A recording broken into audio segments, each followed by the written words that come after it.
창세기 32장 28절입니다. 기도로 새 이름을 얻으라. 그런 제목으로 오늘 말씀 나누도록 하겠습니다. 그가 이르되 내 이름을 다시는 야곱이라 부를 것이 아니요 이스라엘이라 부를 것이니 이는 내가 하나님과 및 사람들과 겨루어 이겼음이니라. 우리는 이름이 있죠. 여러분들 이름은 다 부모님, 아버지가 지어주신 이름이죠. 그 이름에는 아버지의 또 어머니의 소원, 또 기대 이런 것들이 담겨 있습니다. 그래서 이름 짓는 일은 아주 신중하게 하죠. 보통은 집안 어른 중에 좀 학문이 있고 좀 배움이 있는 어른에게 이름을 좀 지어 주시도록 부탁을 드리기도 하고, 또 아버지가 할아버지한테 이름을 지어 주시도록 부탁을 하기도 하고 그렇죠. 이게 이제 우리의 이름입니다. 또 어떤 경우에는 친구들이 이름을 지어주기도 해요. 그걸 별명이라고 부르는데, 어떤 면에서 아주 그 사람의 특징을 잘 포착해서 친구들이 장난삼아 불러주는데 그 사람을 잘 묘사하는 그런 경우가 있어요. 저는 어렸을 때 뒤통수가 이렇게 좀 많이 톡 튀어나와서 친구들이 저를 짱구라고 불렀습니다. 참 그 이름이 싫었어요. 그 별명이.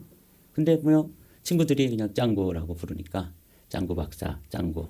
그게 제 별명이었습니다. 그러니까 부모님은 저를 병준이라고 불러주시는데 친구들은 저를 짱구라고 불러주었던 거죠. 근데 사실은 또 하나의 이름이 있는데 그것은 하나님이 불러주시는 이름입니다. 이제 이 야곱이라고 하는 이 사람의 이름은 그의 출생의 비밀과 관련되어 있습니다. 야곱이 태중에 있을 때 태중에서도 아마 에서가 더 힘이 세고 건강했을 거예요. 그래서 태중에서 그 두 사람이 막 발버둥을 치고 거기서 다퉜다. 태중에서 다투는 거죠. 막 패기가 있을 때 그때 이제 야곱보다는 에서가 태중에서도 이겼던 것이죠. 그래서 그들이 태어날 때 서로 먼저 태어나려고 또 다투고 싸우는데 에서가 먼저 나왔습니다. 그래서 두 번째 태어나는 게 너무 서러워서 야곱은 그 에서의 발뒤꿈치를 잡고 태어났다. 이런 거는 쌍둥이로 태어날 때도 이런 경우는 거의 없죠. 저는 사람이 출산하는 걸 직접 본 적은 없지만 가축이 출산하는 현장에서는 몇 번 경험한 적이 있습니다. 강아지가 태어날 때도. 그리고 저는 이제 농가대학 축산과를 나왔으니까 돼지가 분만이라 그래요. 그건 출산이라 그러지 않고 돼지가 분만을 할 때도 지켜줘야 됩니다. 왜냐하면 돼지는 몸이 비둔하기 때문에 출산을 하면서 또 새끼를 깔아서 죽이는 경우가 있어요.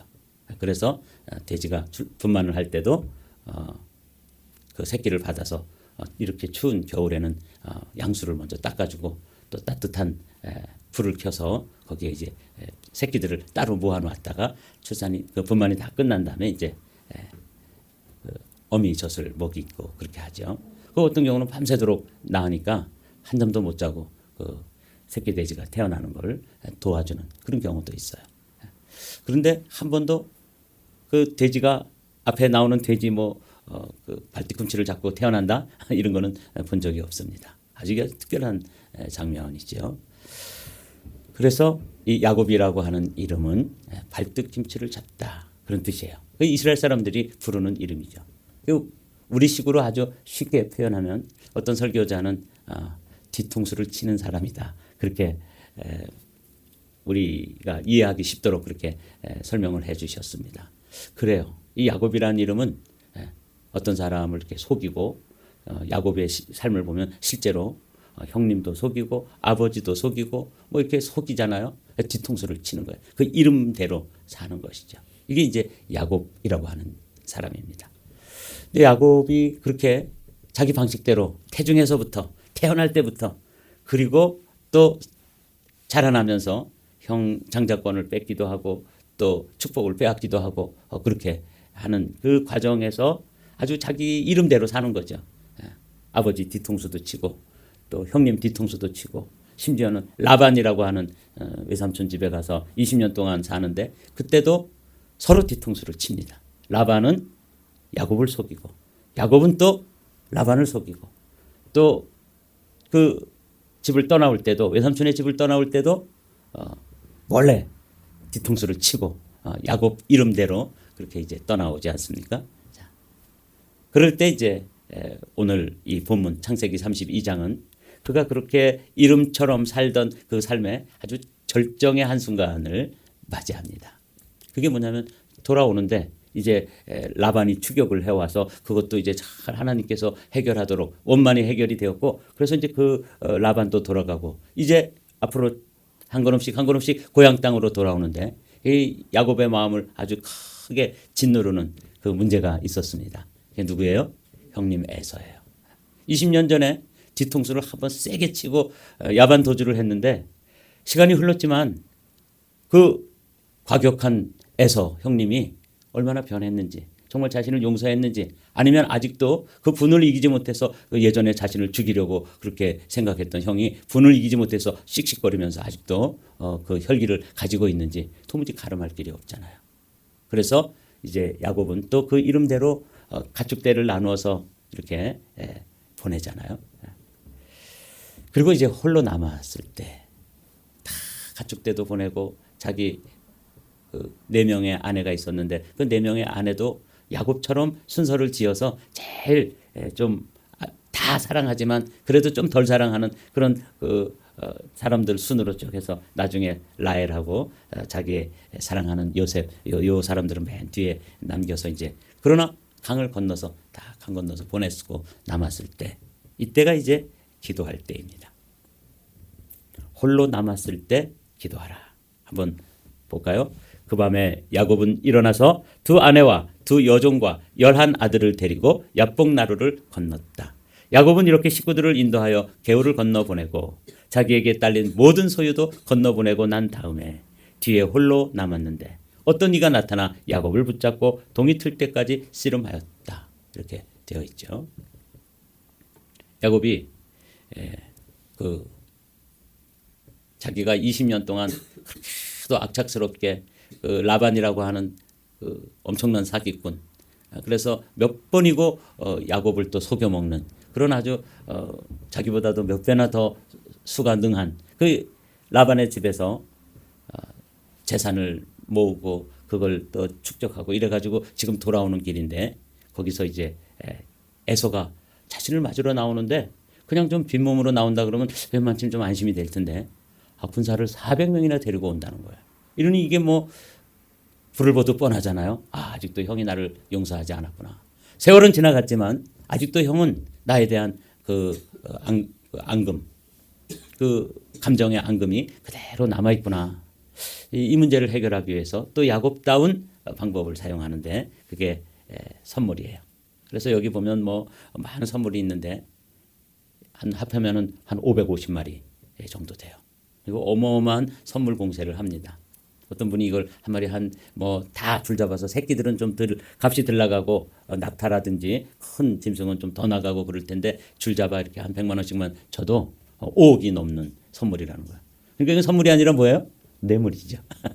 그래서 이제 이 뇌물을 준비해 가지고 다 보내고 그래서 이제 강을 건너서 자기의 자녀들도 사랑하는 아내들도 그렇게 아끼던 재산도 이제는 다 강 건너 갔습니다. 그리고는 자기가 홀로 남았을 때 이때가 뭐예요? 기도할 때라는 거예요. 우리도 인생에서 이런 순간을 만나죠. 그렇게도 주인 삼고 그렇게도 아끼고 또 사랑하고 그랬던 것들도 이제는 나에게 더 이상 도움이 안 되는 거죠. 그렇게 의지해봤자 소용이 없는 그 순간, 이거 인생 최대 위기의 순간에 우리가 할 수 있는 일 한 가지를 주님은 우리에게 은혜의 수단으로 주셨는데 그게 뭐예요? 기도입니다. 우리가 이제 한 해를 시작하면서 특별 새벽 기도회, 뭐 사실은 매일 기도회, 새벽 기도회 하는 거 뭐 별반 다를 바 없지만 그래도 우리가 이걸 특별이라는 이름을 붙이고 함께 기도하는 이유가 있습니다. 우리가 이제 한 해를 선물로 받았는데 이 한 해를 선물로 받은 이 시간들을 내 힘으로, 내 혼자의 힘으로 다루기에는 이게 그 선물의 무게가 큰 거죠. 이거 어떻게 살아야지, 어떻게 이 시간을 잘 다뤄야지만 내 인생이 정말 의미 있게 살아갈 수 있을까. 벌써 한 해를 시작했는데 6일이라고 하는 시간이 역사 속으로 사라져 버렸잖아요. 이거 굉장한 겁니다. 그렇게 소중한 시간들이 그냥 쏜살같이 사라져 버리고, 오늘 1월 6일에 우리가 이제 특별 새벽 기도로 모여서 시간이 이렇게 빠르구나. Time is flying. 날아가는 것처럼 날아가고 그러는데, 이렇게 빠르게 지나가는 시간, 이걸 선물로 주셨는데 이걸 어떻게 하나님과 더불어서 이 인생을, 한 해를 의미 있고 보람 있고 정말 삶이 맞춰졌을 때 모세처럼 견고하게 하소서. 시편 90편 17절이 그렇게 기도하고 있잖아요. 뭔가 남는 그런 열매가 남고 뭔가 남는 장사가 돼야 될 텐데 내 혼자 힘으로는 이게 안 돼요. 그래서 우리는 뭐 하는 거예요? 기도하러 나온 거죠. 야곱도 마찬가지입니다. 자신 혼자의 힘으로는 그렇게 의지했던 재물, 그리고 사랑했던 아내, 그리고 또 아끼는 자녀들, 이건 아무 힘이 안 되는 거예요. 지금 에서가 400명을 이끌고 한 걸음씩 한 걸음씩 자신에게로 가까이 오는 이 순간에 자신은 홀로 남았습니다. 그리고는 뭐 해야 되는 거예요? 기도해야 되는 것이죠. 그래서 우리도 오늘 아침에 기도하기 위해서 나온 것입니다. 홀로 남았을 때 기도하라. 인생의 위기를 만났을 때 자신의 힘으로는, 자신 혼자의 힘으로는 이 문제를 어떻게 할 수가 없는 그런 큰 문제에 직면했을 때 하나님은 우리에게 기도라고 하는 놀라운 은혜를 선물로 주신 거예요. 그래서 이 아침에도 기도하기 위해서 우리가 이제 이 새벽을 깨웠습니다. 여러분이 올 한 해 동안 혼자 힘으로 핸들링할 수 없고, 혼자 힘으로 돌파해낼 수 없고, 혼자 힘으로 극복하거나 이겨낼 수 없는 순간순간을 만날 때 우리는 뭐 할 수 있어요? 기도할 수 있다. 여러분이 그런 올 한 해 동안은 기도로 여러분의 삶을 돌파해 나가고 넘어서고 이겨내는 복된 한 해가 되시기를 주님의 이름으로 축복합니다. 이게 이제 오늘 아침에 첫 번째로 우리가 꼭 생각해야 되는 거예요. 사람들은 이 순간에도 기도하지 않아요. 그냥 자기 힘으로 이제껏 가지고 있던 자기 경험과 자기 지식과 자기 노하우를 가지고 그 문제를 해결해 나가려고 그러잖아요. 그런데 야곱에게서 보여주는 첫 번째 아주 평범하지만 아주 소중한 모습은 뭐냐면 이때 기도한다 그 말이에요. 이게 이제 브니엘의 경험인데, 야곱은 도망칠 때 20년 전에 도망자의 신세가 되어서 그 들판에 홀로 남겨졌을 때도 뭐예요? 기도하잖아요. 거기를 베델이다 그렇게 부르죠. 네.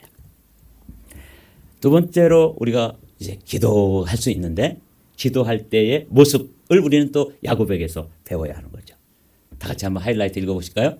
씨름하듯 기도하라. 이거예요.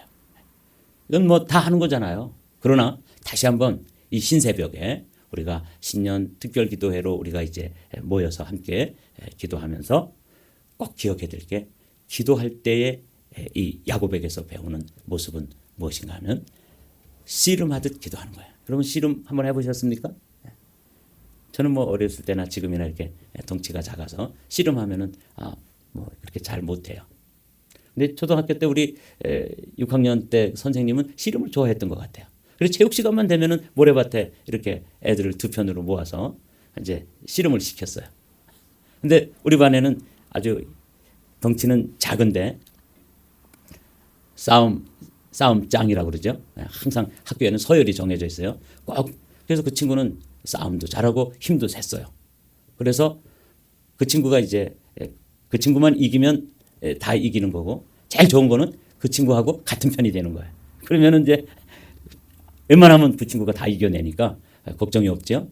근데 어느 날은 편을 갈랐는데 그만 그 친구하고 이제 반대편에 서게 된 거예요. 그래서 저는 뭐 씨름하면은 뭐 그 친구한테 뭐 질 거예요, 보나마나. 근데 딱 한번 어느 날 이제 씨름을 한번 붙었는데, 얘가 뭐 힘으로 치면은 저보다 뭐 4-5배 뭐 이렇게 센 친구인데 어떻게 잘못해가지고 제가 발을 걸었는데 걸려 넘어져서 우리 편이 이긴 거예요. 씨름 할 때 정말 그때 제가 사력을 다해가지고 한번 붙어봤거든요. 근데 이길 수 없는 씨름을 이겼던 경험이 생각났어요. 사력을 다하는 거죠. 있는 힘을 다하는 거죠. 우리식으로 얘기하면 어떤 힘까지 다 해야 돼요? 젖 먹던 힘. 네, 그렇습니다. 젖 먹을 때도 그게 힘이 필요해요. 어린아이가 태어나서 엄마 젖을 물려주면 그 엄마 젖을 빠는 힘이 없으면 살아남을 수가 없잖아요. 그때 그 어린아이가 동원해서 자기가 살아남기 위해서 엄마의 그 젖에 매달려 가지고 엄마 젖을 빠는 그때 그 힘이 필요했던 것 같아요. 기억이 잘 안 나지만 힘이 필요하지 않습니까? 그 젖 먹던 힘을 다해 가지고 기도해야 되는 것이죠. 여기 보면 참 흥미로운 장면이 나오는데 이 야곱이 얼마나 결사적으로 그 자신과 씨름을 걸어온 그 인물과 이제 씨름을 하는 모습이 묘사되어 있잖아요. 근데 이 씨름을 야곱이 걸었던 것처럼 보이지만 사실은 그 천사 또 하나님이라고 보여지는 그분이 오셔서 씨름을 겁니다. 그러니까 야곱이 혼자 남았을 때 이제 기도했을 때 그때 기도를 씨름으로 이렇게 성경이 묘사해 놓은 거예요. 그때 야곱이 씨름을 먼저 걸은 게 아니라 성경을 읽어봤더니 그 천사라고 이해하는 게 조금 더 좀 우리에게는 이해가 쉬워요. 그런데 하나님이라고 이해해도 별반 틀리는 건 아니에요. 하나님의 번위와 하나님께서 파송한 천사라고 이해해도 되고 하나님이라고 이해해도 되는 그 상황에서 야곱이 얼마나 애를 쓰고 달려드는지 그 모습을 오늘 25절, 26절에 기록되어 있습니다. 그는 도저히 야곱을 이길 수 없다는 것을 알고서 야곱의 엉덩이 뼈를 쳤다. 야곱은 그와 씨름을 하다가 엉덩이 뼈를 다쳤다. 그가 날이 새려고 하니 놓아달라고 하였지만 야곱은 자기에게 축복해 주지 않으면 보내지 않겠다고 떼를 썼다. 이 씨름, 영어 성경에 보면 레슬이라고 되어 있죠. 레슬링을 한 거예요. 레슬링을 하면서 우리로 하면 씨름하면서 결사적으로 이 매달리는 모습에서 우리가 배워야 될 모습이 바로 이 모습입니다. 올해 기도라고 하는 은혜를 우리에게 허락해 주셨는데 힘들고 어려운 순간에 이 세상 사람들은 기도로 부를 수 있는 하나님이 없지만 우리는 부르면 응답하시는 하나님이 계시기 때문에 기도의 자리에 나간다. 여기까지가 참 중요한데 더 중요한 것은 기도하다가 대부분 포기하는 경우가 많아요. 그래서 천국에 가면 수치인 불명이라고 하는 기도의 방이 있대잖아요. 천사가 기도하는 것을 보고 이제 기도 응답을 딜리버리 해야 되겠다. 그래가지고 와보니까 기도를 포기하고 더 이상 기도하지 않는 거예요. 그래서 아니 이 응답을 누구에게 줘야 돼? 기도를 시작해서 주님께서 천사를 보내서 기도 응답을 좀 배달하라고 그랬더니 중간에 멈추고 그냥 포기하고 그만둬 버려가지고 수치인 불명 이 기도 응답을 누구에게 전해줘야 될지 몰라가지고 도로 가져가서 천국 창고에다가 몇 월 며칠 날 이거 어느 집에 갔는데 기도 응답을 배달하려고 그랬더니 기도가 이미 멈춰지고 기도를 포기하고 기도를 그만둬 버린 거예요. 이게 이제 수치인 불명 아니에요? 여러분 기도는 언제까지 해야 되냐면 응답될 때까지 해야 돼요. 제가 포천에서 처음 목회를 할 때 언젠가도 말씀드린 기억이 나는데 우리 성도 가정 가운데 아주 어려운 가정이 있었어요. 부인은 전신 류마티스 관절염으로 팔이 이렇게 삐뚤어지고 이렇게 무거운 물건을 들을 수 없는 그런 부인이 있었고 남편은 폐결의 환자예요. 그래서 여기서부터 저까지만 걸어가도 숨이 차가지고 이렇게 움직이기가 힘든 두 부부가 결혼을 해서 애를 낳고 사는 거예요. 근데 그분들이 우리 교회를 나오는 거예요. 근데 이제 남편이 폐결핵이니까 그 이웃집에서 가까이에서 물을 길어다 먹었었는데 집에 우물이 없었어요. 그런데 남편이 폐결핵 판정을 받으니까 좀 깨름직하잖아요. 저 폐결핵 걸린 사람들이 우리 우물에 왔다 갔다 하고 그 사람들하고 물을 나눠 먹다가 우리도 폐결핵 걸리면 어떡해? 그리고 동네 사람들이 수근수근 거리면서 물을 주지 말라 그러니까 하루아침에 물이 끊어진 거예요. 이거 어쩌면 좋아요. 그래서 그 우리 성도의 가정하고 교회하고 거리가 먼데 그 동네에서는 아무도 물을 주지 않는 거예요. 그래가지고 이제 교회 와서 물을 길러 가는데 물을 누가 길러 가냐고요. 그 전신 류마티스 관절염이 걸려서 뭐 이런 거 제대로 조금만 무거운 거 다 삐뚤어진 손으로 들어 옮기기가 힘든 그 부인이 다 쏟으면서 쩔뚝거리면서 물을 길어 가고 남편은 뭐 숨을 헐떡거리면서 여기서 저기만 걸어도 숨이 차가지고 턱에까지 차는데 어떻게 물을 길어 가냐고요. 그래서 뭐 제가 길러다 주기도 하고 뭐 본인들이 길러 가기도 하고 아주 고생을 했어요. 그러다 어느 날 제가 그분에게 남자분에게 제안을 했습니다. 우물을 팝시다. 우리 돈이 없습니다. 뭐 가난한 집이니까 우물 팔 돈도 없는 거죠. 교회에서 그냥 공짜로 줄 수는 없고 빌려주고 대신 이제 벌어서 갚는 조건으로 그 물을 파기로 했어요. 그래서 제가 이제 주선을 해서 그 동네에 이제 옆 동네에 우물 전문가가 있어요. 그 사람들은 이렇게 뭐 두 가지를 이렇게 가져다니면서 그 수맥을 잡더라고요. 여기에 물이 나온다. 그래서 이제 파는 거예요.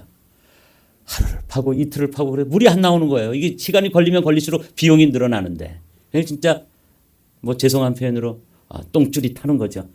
시간이 흐르는데 비용은 발생하는데 물은 안 나오고 그런데 어느 날 그 우물 파는 전문가가 집사님인데 물이 막 다른 물이 나오더라고요. 원래는 이제 물을 집어넣어 가지고 이 기계가 돌아가면서 시추를 하는데 밑에 이제 닳지 않도록 물을 집어넣는데 뭐가 올라오는데 벌써 저는 한 번도 우물 파는 거 못 봤지만 이게 뭔가 새로운 게 올라오는구나. 막 물이 콸콸콸 쏟아져 나오니까 탁 앉아가지고 쉬더라고요.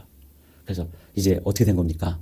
그랬더니 물이 터졌다는 거예요. 근데 아주 기가 막힌 물이 터졌다고 그냥 그렇게 좋아하시더라고요. 그래서 제가 이제 그분하고 앉아가지고 물어봤어요. 어떻게 집사님은 이렇게 우물을 잘 파시나요? 그 비결이 무엇입니까? 근데 그분이 아주 기가 막힌 명답을 주셨어요. 우물 잘 파는 방법은 딱 한 가지입니다. 물 나올 때까지 파면 됩니다.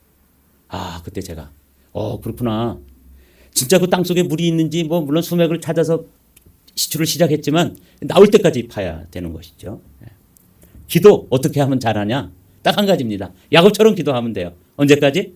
응답받을 때까지 기도하면 되는 거예요. 여기 야곱에게서 얻을 수 있는 아주 소중한 그런 모습 아닙니까? 사랑하는 성도 여러분, 홀로 남았을 때, 인생의 문제를 만났을 때 기도하라. 두 번째는 뭐예요? 응답받을 때까지 기도하는데 그것을 좀 전투적으로 표현했습니다. 씨름하듯 기도하라. 이게 두 번째. 그리고 이제 우리가 기도해 오늘 제목으로 되어 있는 새 이름을 얻을 때까지 기도하라. 그렇습니다. 이게 이제 응답받은 결과인데 야곱이라고 하는 이름은 평생 동안 그에게 꼬리표처럼 따라다닌 이름이잖아요. 저 사람 뒤통수 치는 놈이야. 남의 발뒤꿈치 잡고 사기꾼이야. 이 이름이 꼬리표처럼 따라다녔는데 아주 흥미롭게도 응답되어지려고 하는 그 순간에 하나님께서 이름을 묻습니다. 내 이름이 무엇이냐? 그럴 때 저 부끄럽지만 또 제가 불려지고 싶지 않지만 사실 사람들이 저를 그렇게 불러요. 뭐라고 불러요? 사기꾼. 뭐라고 불러요? 뒤통수 치는 놈. 야곱이라고 부른다는 거예요. 늘 다른 사람 뒤꿈치나 잡고 다니고 이런 히브리 사람들은 야곱 그러면은 저거 아주 못된 놈 이런 뜻이죠. 아버지 뒤통수 치고 형님 뒤통수 쳤던 그런 인물 아니에요? 근데 이름을 물어보는 거예요. 자기 존재를 물어보는 거죠. 이제까지의 삶을 물어보는 거예요. 너 누구냐? 저 야곱입니다. 그때 하나님께서 그 사람에게 야곱에게 놀라운 말씀을 주시죠. 내가 하나님과도 겨루어 이겼고 사람과도 겨루어 이겼으니 이제 내 이름은 야곱이 아니라 이스라엘이라. 이스라엘 사람들은 지금도 아브라함이라고 나라 이름을 짓고 이삭이라고 나라 이름을 짓고 그러지 않았어요. 이 사람 이스라엘 하나님과 겨루어 이긴 사람 그런 뜻이지만 실제로는 하나님이 져준 사람이죠. 사랑하는 성도 여러분, 이게 이제 아버지가 아들한테 져주는 것처럼 하나님께서 늘 우리에게 져주기를 원하세요. 져주기로 작정하고 씨름을 시작하는 거예요. 여러분이 기도 시작하면은 이미 하나님께서 져주시려고 아주 작정하고 지금 여러분과 대면하십니다. 이게 이스라엘이에요. 우리가 사실은 누구예요? 이스라엘입니다. 우리는 원래 야곱이었죠. 자, 사랑하는 성도 여러분, 그래서 야곱이 이제 그 이름이 바뀌어지고 동이 트는데 그때 이제 아직 형님을 만나기 전인데 그 해가 떠오르는데 그 떠오르는 태양 어제도 떠올랐고 그제도 떠올랐지만 오늘 떠오르는 태양은 달라진 거예요. 누구처럼 보여요? 하나님처럼 보이는 거죠. 그래서 브니엘이라는 것은 하나님의 얼굴이다. 그렇게 변화되어서 자기 존재가 변하니까 그 다음에 보여지는 게 바뀌어진 거예요. 똑같은 태양이에요. 그리고 바뀌어진 존재로 담대하게 형님 앞에 나갔더니 형님의 마음도 녹아지고 그리고 서로 이제 목을 어긋막이고 함께 많이 울고 그리고는 화해가 이루어진 거예요. 문제 해결된 거예요. 사랑하는 성도 여러분, 이게 브니엘입니다. 우리가 기도는 언제까지 해야 되느냐? 이름이 바뀔 때까지 그래서 야곱이 이스라엘 될 때까지 기도하면 그때 뭐까지 바뀌어요? 내 존재가 바뀌니까 그 다음에 문제들이 열리고 풀리고 열매 맺게 되는 역사들이 경험되어지는 것입니다. 이 야곱을 통해서 들려주신 오늘 이 말씀을 여러분들이 마음에 깊이 간직하고 올 한 해 동안 문제를 만나면 기도하십시오. 언제까지 기도하냐면 응답될 때까지. 어떻게 기도하냐면 씨름을 씨름하듯 쌈 싸우듯 정말 물러서지 않는 그런 백절 불굴의 기도의 사람들이 되시기를 주님의 이름으로 축복합니다.